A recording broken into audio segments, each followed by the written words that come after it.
Assalamualaikum warahmatullahi wabarakatuh. Kami dari kelompok 4 yang beranggotakan saya, Istiana Wijayanti, dan juga teman-teman saya yaitu Alifa Ulianti, Aihaniati, Delia Putri, dan juga Sundari. Oke, pada kesempatan kali ini, kelompok kami akan mempresentasikan materi mengenai perkembangan emosional. Jadi, emosi yaitu sebuah perasaan. Definisi emosi sendiri itu mengacu pada perasaan yang kuat yang melibatkan pikiran, perubahan fisiologis, dan juga ekspresi pada sebuah perilaku tertentu. Suradi dan Yuliani tahun 2006 menjelaskan bahwa perkembangan emosional anak itu berbeda-beda tergantung pada berapa usia anak tersebut. Karena perkembangan emosional anak itu dapat berubah dengan mudah dan cepat sesuai dengan bertambahnya usia. Jadi dari sini dapat disimpulkan bahwa perkembangan emosional anak adalah salah satu tahap tumbuh kembang anak untuk berinteraksi dengan orang lain dan juga untuk mengendalikan emosi diri sendiri. Dengan perkembangan emosional ini, anak dapat menjalin hubungan yang baik dengan teman dan juga lingkungan yang ada di sekitarnya.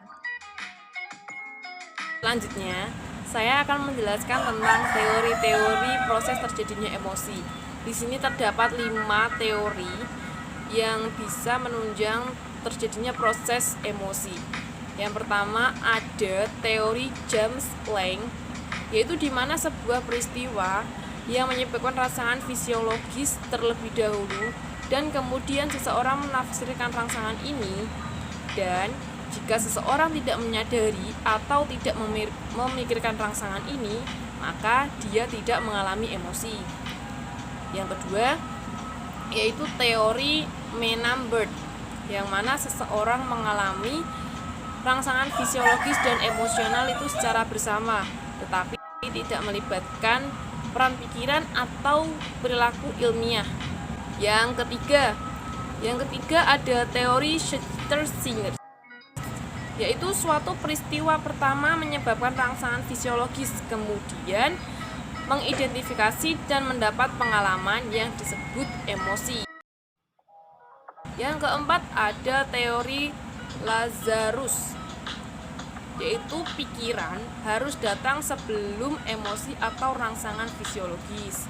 Yang terakhir, yang kelima, ada teori facial feedback, yang mana emosi adalah pengalaman perubahan pada otot wajah seseorang.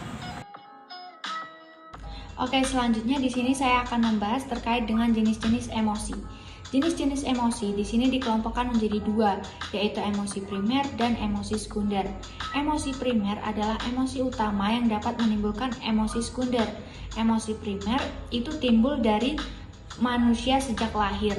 Nah, emosi primer ini contohnya yaitu perasaan gembira, perasaan sedih, perasaan marah, dan juga perasaan takut. Nah, yang kedua yaitu emosi sekunder. Emosi sekunder merupakan gabungan dari emosi-emosi primer dan bersifat lebih kompleks. Nah, emosi sekunder ini timbul dari kesadaran dan juga evaluasi diri seseorang. Emosi sekunder ini contohnya yaitu perasaan malu, iri hati, dengki, kagum, takjub, dan juga perasaan cinta.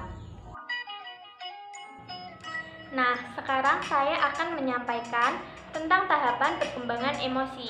Perkembangan emosional dimulai sejak dini. Biasanya perkembangan emosional beriringan dengan perkembangan intelektual dalam membantu anak untuk mengembangkan kemampuan sosialnya. Karena jika anak melakukan interaksi dengan orang dewasa, hal itu akan menciptakan kesehatan emosionalnya. Adapun tahapan-tahapan perkembangan emosi. Yang pertama, pada usia 2 tahun, mengamuk adalah cara anak untuk mengekspresikan diri karena mereka menganggap kata-kata tidak cukup untuk menyampaikan pesannya. 2. Pada usia 3 tahun, anak sudah mulai paham ketika orang tua mengajarkan bahwa tidak boleh membanting-banting mainan ketika marah. Anak juga sudah mulai dapat menahan diri jika diingatkan. 3. Pada usia 4-6 tahun, anak telah mampu mengenali orang lain. Mereka juga sudah mampu memahami perasaan teman-temannya. Mereka mulai empati jika perbuatannya membuat orang lain menjadi marah atau sedih. Pada usia tersebut, anak juga sudah mampu memahami ungkapan emosi orang lain. 4. Pada usia 7-12 tahun, anak telah mampu melakukan regulasi diri yang lebih variatif. Anak sudah mampu menunjukkan sikap yang pantas dalam ekspresi emosinya. Mereka telah mampu menyembunyikan emosi yang dianggap melanggar aturan sosial. Mereka juga sudah mampu menunjukkan emosi-emosi yang membuat orang lain senang. 5. Pada usia 12-18 tahun, anak sudah mampu menerjemahkan situasi sosial yang tepat untuk mengekspresikan emosi, sudah lebih pandai bersahabat dan mulai melepaskan diri dari ikatan emosi yang lebih kuat dengan orang tuanya. Pada usia ini juga, emosi primer dan sekunder telah muncul dengan pengaturan yang berbeda-beda. Dan juga mereka akan merasa iri atau cemburu dengan kelebihan orang lain, serta merasa takut ketika jatuh cinta. Nah, saya akan melanjutkan poin yang terakhir, yaitu langkah-langkah bimbingan perkembangan emosi anak. Yang pertama, ajarkanlah anak bahwa bangga diri adalah sikap yang baik untuk membangun rasa percaya diri anak, tetapi tidak boleh dilakukan secara berlebihan. Hal ini terdapat pada Quran Surat An-Nur ayat 31. Yang kedua, ajarkanlah kepada anak bahwa marah merupakan kekuatan yang harus ada pada diri manusia, terutama perasaan marah ketika melihat orang lain melakukan maksiat. Yang ketiga, ajarkanlah kepada anak bahwa cinta merupakan emosi yang paling baik dalam diri manusia. Tetapi, manusia harus menempatkan cinta kepada Allah Subhanahu wa Ta'ala di atas cinta kepada yang lain. Hal ini ada pada Quran Surat At-Taubah ayat 24. Yang keempat, ajarkanlah kepada anak untuk mengelola rasa cemburunya dengan baik. Dan yang terakhir, yang kelima, ajarkanlah kepada anak untuk menghindari sikap sombong.